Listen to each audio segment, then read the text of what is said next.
Welcome to the Writers Showcase podcast. I'm Phil Masons, and I'm the host of this radio program brought to you by the authors and you, the listening public. You won't hear any commercials or advertisements because this podcast is funded by the writers who appear here on this show and also by you, the listening audience. If you would like to be a guest on the show or would like to support the work being done, please contact me at thewritershow.wordpress.com and I'll be in touch with you real soon. Tonight I'll be joined by author Kerry Donovan, and we'll be talking about his DCI Casebook series of novels, including his latest called DCI Casebook Ellis Flynn. Please welcome to the showcase author Kerry Donovan. Kerry, how you doing, man? Welcome to the show. Oh, thanks, Phil. I'm fine. Great to hear you. It's great to hear you. So, who is Kerry Donovan exactly? That's a good question. I was born in Dublin.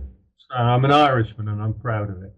I spent a lot of my life, in fact, most of my life in Britain, which is, I'm guessing, you can get from the accent.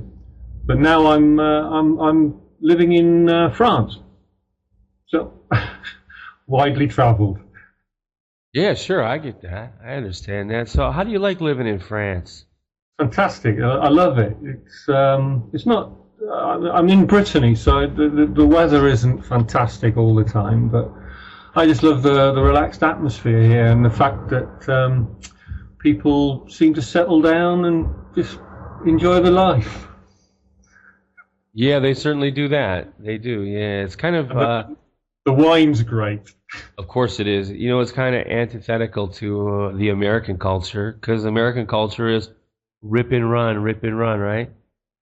I gather I've been to America once. I spent a business trip there for a week in Flagstaff. So that was desert, high desert, near the Grand Canyon. Took a flying trip over the Grand Canyon, but it's one of my things to do in the future is spend a little bit of time in America. Yeah, it's a rip and run society. London's getting like that, I think, too. But I think France, Paris, they've, avoided that, so to speak. Now, do you speak French? I'd like to think so, but I think the locals view me with patience. I think, yeah. I can have a general conversation here. But speak English. They speak English there. Not a lot. I'm in a very rural backwater, middle of the country. There's the nearest village is about 2 miles down the road, and very quiet. Some of them do, but a lot of them pretend not to. So I do have to speak French a lot. Yeah, I know how that is. I know how that is being an expat. I do, and I just speak English anyway. I just don't care. But now you say you live away from the city, pretty much. Is that good for your writing? Oh, it's fantastic. I don't get disturbed at all. I mean, most of my work is done in a quiet little room in the attic, in fact. And although in the summer I do the Hemingway bit where I go out into the garden with a laptop, but at the moment I'm looking out over fields and one telegraph pole, which is how I'm able to speak to you today. Ah, right. Okay. Now, how long have you been writing, Kerry? How long have I been writing? My first book I wrote in 1985, and then in 1986 I burned it because it was on paper. And, okay. Yeah, I put it aside and had another look at it a year later and decided it was best on the bonfire. So basically, I've been writing forever, but I more for myself and writing down little stories, bedtime stories. I used to make up for the kids, that sort of thing. You brought up Hemingway. He's one of my favorites. You know what amazes me most about these authors from days gone by is that they wrote all their books in an ink pen, in longhand. What do you think of that, man? Can you imagine writing a book now the way they did? Oh no! But my 1985 book, it was called Free Man. You'll never find it. It was never taken anything out. But my wife used to type my longhand notes because she's a fantastic typist. I mean, she can type as fast as I can speak, as I'm speaking now. So it's almost like those word processors that you speak into. What are they called? Speech speech recognition. Yep. But yes, but no, I couldn't imagine doing it that way now. And yeah, alone. Yeah, of course. It'd be terrible. That'd be a lot. That'd be terrible. But these word processors that we have, laptops, are very convenient. Now, who were your major literary influences as you were growing up, and who are they now? As I was growing up, I was trying to think of this when we sent the sort of the crib notes, but the first book I can really remember lighting my fire that I didn't have to read for school was a compendium of books by Conan Doyle. It was the complete short story works of Sherlock Holmes. Loved it. In fact, I've still got the book now. It should be back in the school library, but somehow I managed to keep hold of it for some reason. Don't tell anybody that, man. We won't. But you just did. You just told half the world. Right. Yeah. It's okay, though. I won't tell you what school it's from, though. That's okay. No worries there. But so you were. They get regular help from people like me as donations anyway. So I think a little book. I'll get a pass on that one. So that's fantastic. I mean, I still refer to that occasionally when I want to look at the way speech is written from Victorian English. Wonderful. Yeah, Sherlock Holmes though. Is that where you got the love for detective novels? I think it might be. I mean, I do read constantly crime fiction. The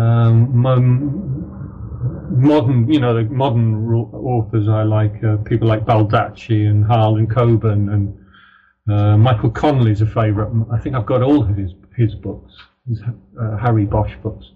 Fantastic. Love all that.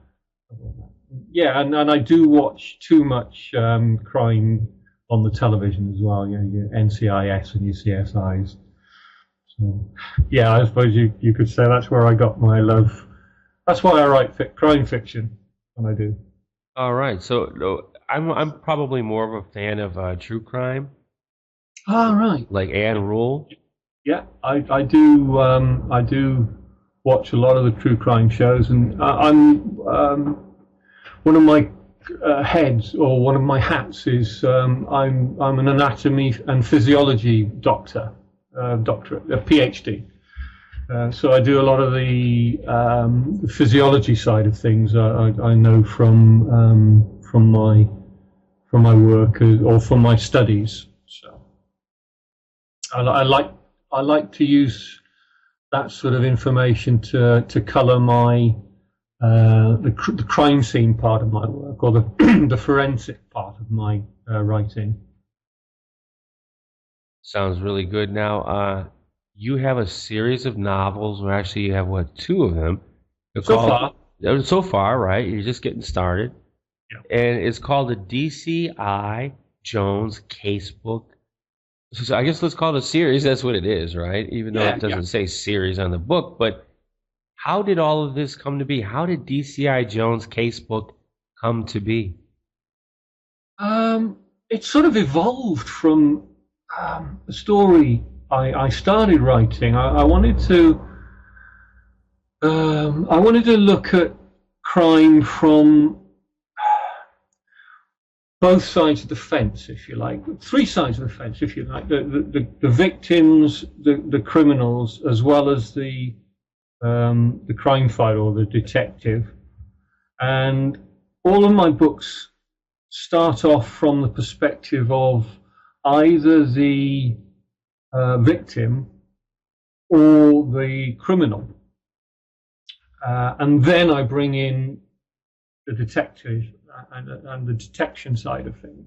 Because that's usually what happens, isn't it? You usually have the crime first, and then the detective comes in later as the antagonist rather than the protagonist. Right, exactly. Wouldn't make sense any other way, right? Yeah, but a lot of the editors I started pitching to early on were saying, "No, you got to start your book with a hero. I mean, we need the hero to focus the book on," and that's fine. I understand that. And the book is titled the DCI Jones Casebook, or the series is, and it is the central plank on which the book is written is focused on David Jones' perspective and how he sees the world, but at the same time it's about the victim for me and how their trials affect the rest of the story.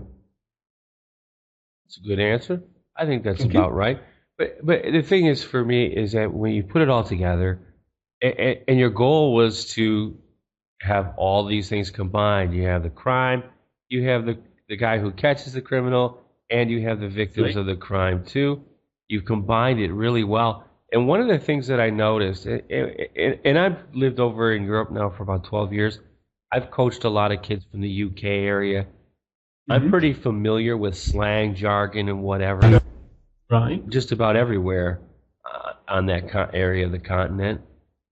And when I got the book from you, the first thing I thought was probably this is going to be another one of those where I'm going to read it, but I won't understand it because he's written it toward a group of people like England, for people from England or Ireland or whatever. And you didn't do that. You kept it pretty simple to where anyone worldwide can read this book. And I want to congratulate you on that, because that's a difficult task. How difficult was that? Thank you. I write. That's a good question. I don't think it was. It didn't appear difficult.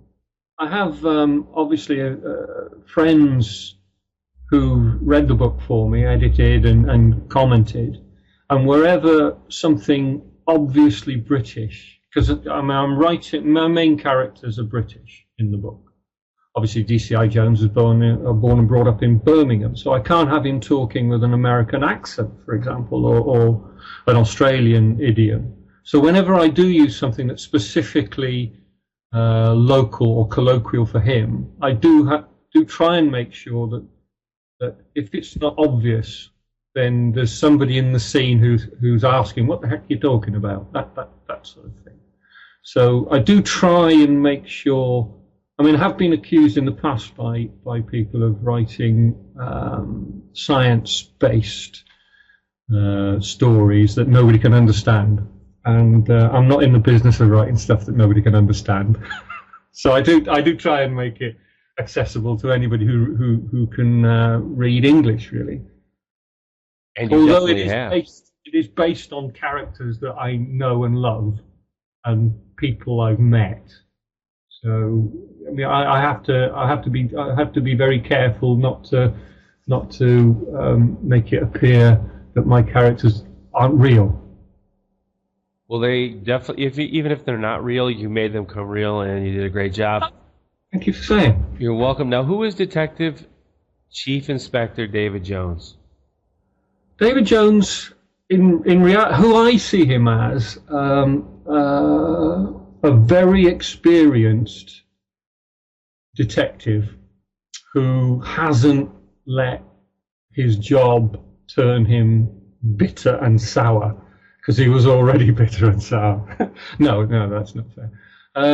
He's a mixture of a number of people I've met, and he's very empathic. He feels very closely for the people he's trying to help and the people he works with, although he can't always express his feelings. He's very tight-lipped, very old school, and he's based in part, my wife says, half of him, the nasty bits of him, or the bad bits, the harsh bits of him are based on me.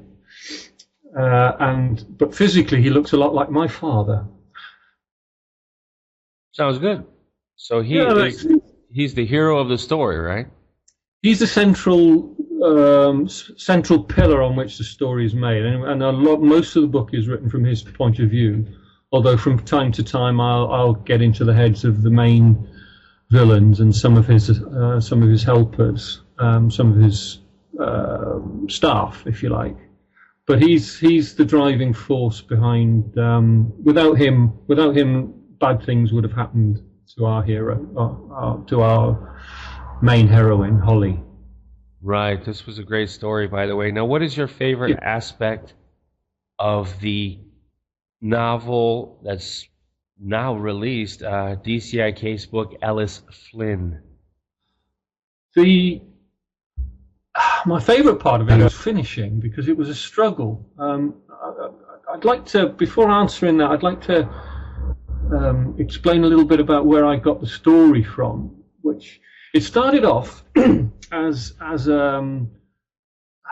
don't know, a bit of a shock horror piece written from the perspective of the captive.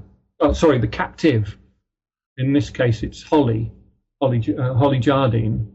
And I wrote the first chapter, or I started writing a short story about what it would be like to wake up captive. And it actually appears as chapter 4 in the book, where she's in the camper van or the RV. And 2 weeks after finishing that short story, where I won't explain what happened because it doesn't actually appear in the book, that release, I'm trying to remember the name of the girl. Remember the girls in America that were released after or escaped after 10 years? Amanda Berry. Remember that case? I think so, yeah, sure. Yeah, well, that story broke as I was writing the piece, and I thought, no, I wanted to change the emphasis of the story and broaden it out into more than just the captive and that horrible part of the story, and which is why I then chose to bring David Jones into the story and open it up into a casebook. So I'm guessing, to answer your original question, the thing that I like most about the book entirely is her spirit in it.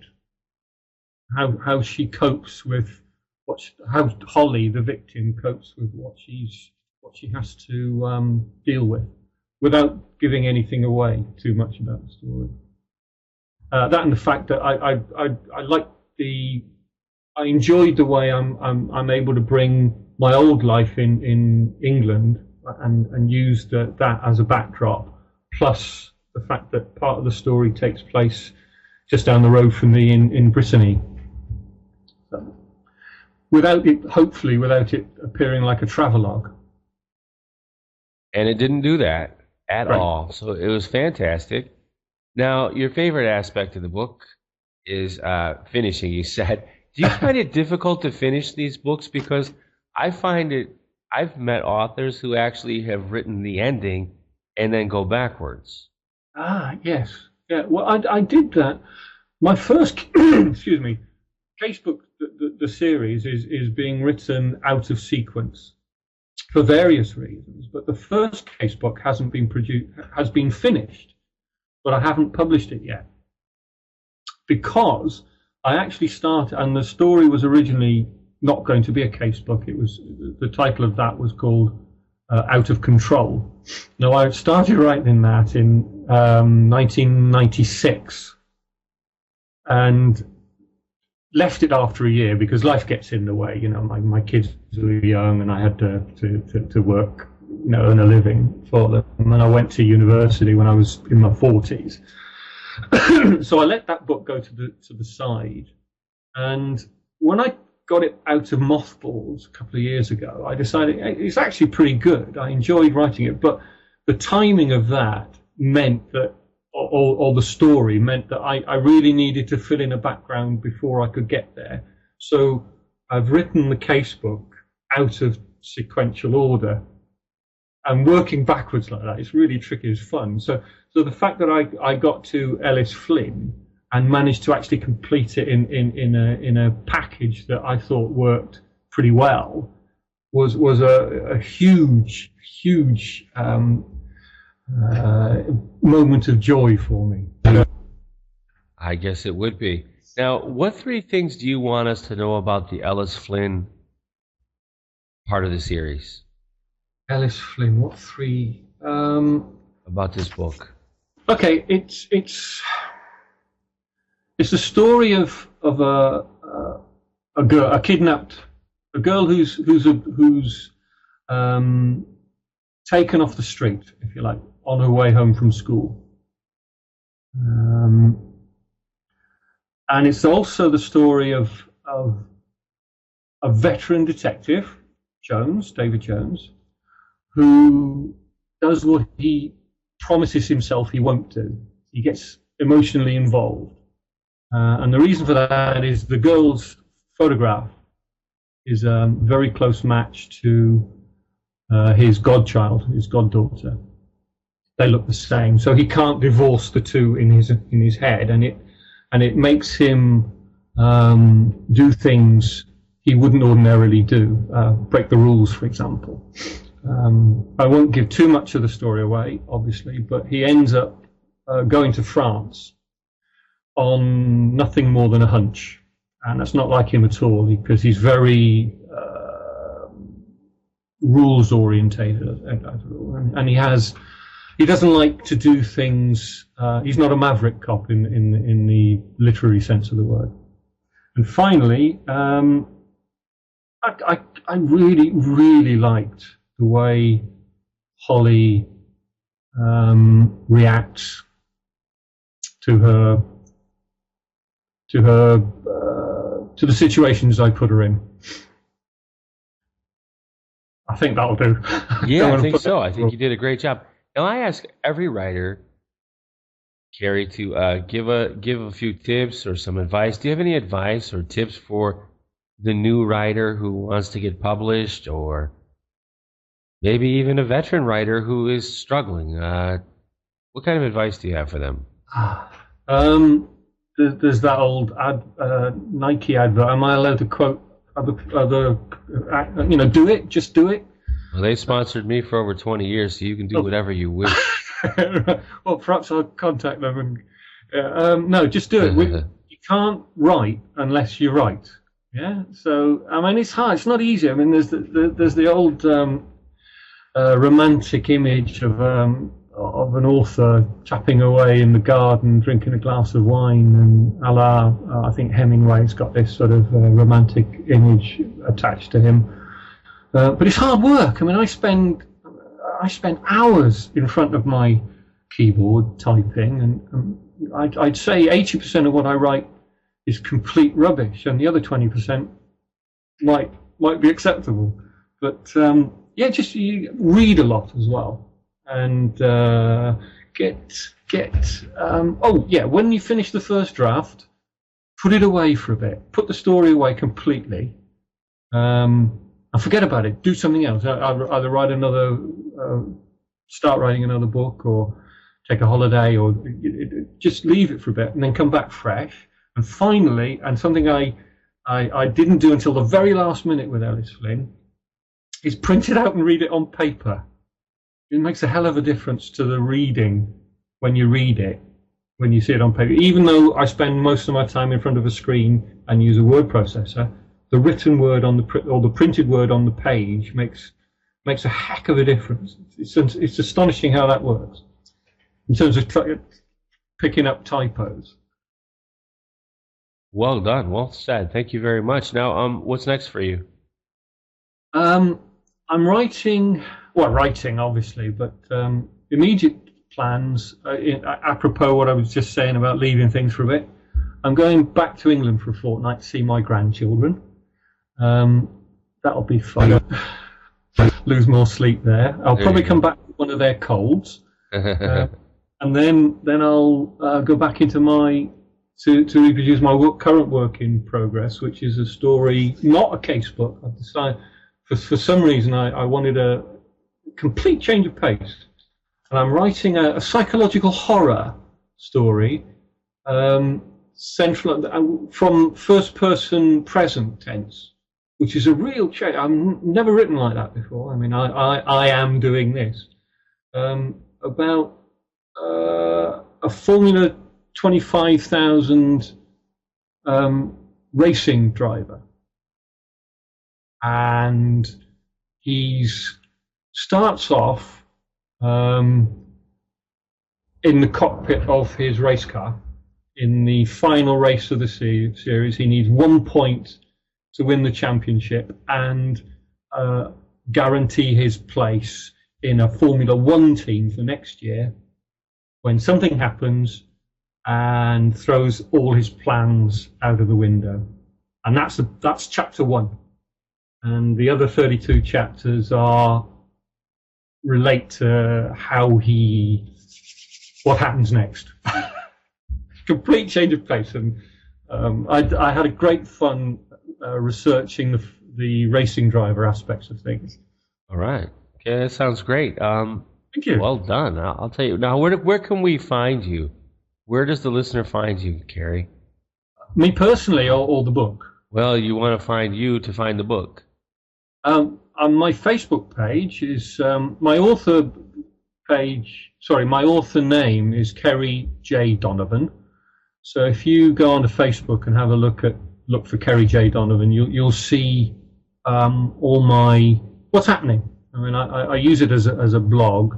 I'm obviously on Twitter as well, and my website is in progress. So I'll be announcing pretty shortly where you can get hold of me if you like. Am I allowed to give an email address here? You can give your email. You can give your Twitter, whatever you feel you need to. It's your spam filter. Fantastic. Kerry. It's KERRY JDONOVAN @yahoo.co.uk. So if you wanted to talk to me on email or go visit my Facebook page, I'd be happy to speak to you. Sounds good. Thanks for being on the showcase. Good luck, Kerry. Brilliant. Thank you very much for having me, Phil. It's been great talking to you. Certainly has. That was Kerry Donovan.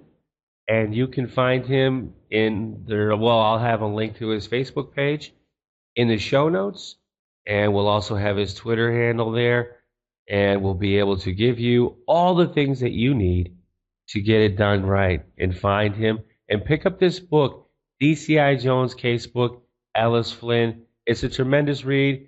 It's a tremendous writing task that he's done.